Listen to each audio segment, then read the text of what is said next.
Les perspectives des systèmes alimentaires du département de Bignona ont été discutées au cours d'un atelier de 3 jours qui a réuni tous les acteurs dans le cadre du projet ARTS.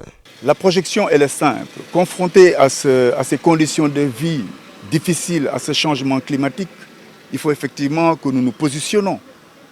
Quel est le devenir du système alimentaire au niveau du Sénégal? Donc ces différentes chaînes de valeur dans les domaines agro-silvopastoral, il faut qu'on y réfléchisse, du côté positif comme du côté négatif.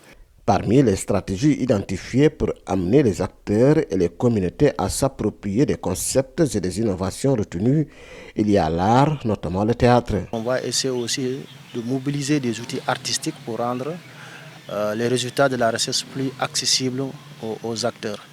Et enfin aussi d'accompagner la DITAEL de Bignona dans sa dynamique pour promouvoir la transition agroécologique au niveau du département de Bignona.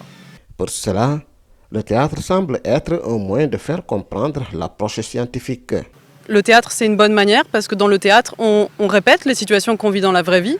C'est pas juste qu'on a parlé théoriquement de qu'est-ce qu'on a tous vu, on essaye et ça c'est une répétition aussi pour le réel. Et l'art, ça nous donne des moyens que parfois n'ont pas les sciences. L'art, ça nous donne des moyens pour s'exprimer, pour trouver la parole. Et sous le jeu, comme ça, parce qu'on va aller chercher le conflit, on va chercher à tester des situations réelles. Donc c'est très complémentaire de l'approche scientifique. On dit co-création, et les gens même ont dit hier, c'est les savoirs endogènes qui ressortent là. Les savoirs endogènes, précisément, l'art a des leviers pour les mettre en scène, quoi, leur donner de l'espace.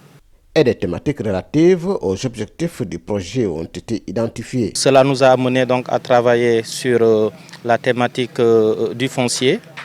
Les acteurs ont considéré comme étant un facteur important. Sur la divagation également des animaux qui est problématique en lien avec l'élevage. Sur également la pêche.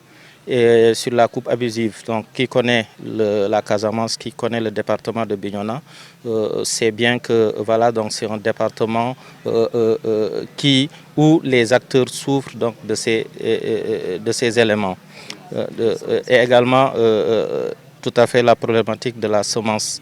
Les menaces qui pèsent sur la finalité de ce projet ont été identifiées, les leviers utiles à l'atteinte des objectifs aussi répertoriés, et l'engagement des acteurs qui a été obtenu depuis le congrès de juin 2024 s'est renforcé.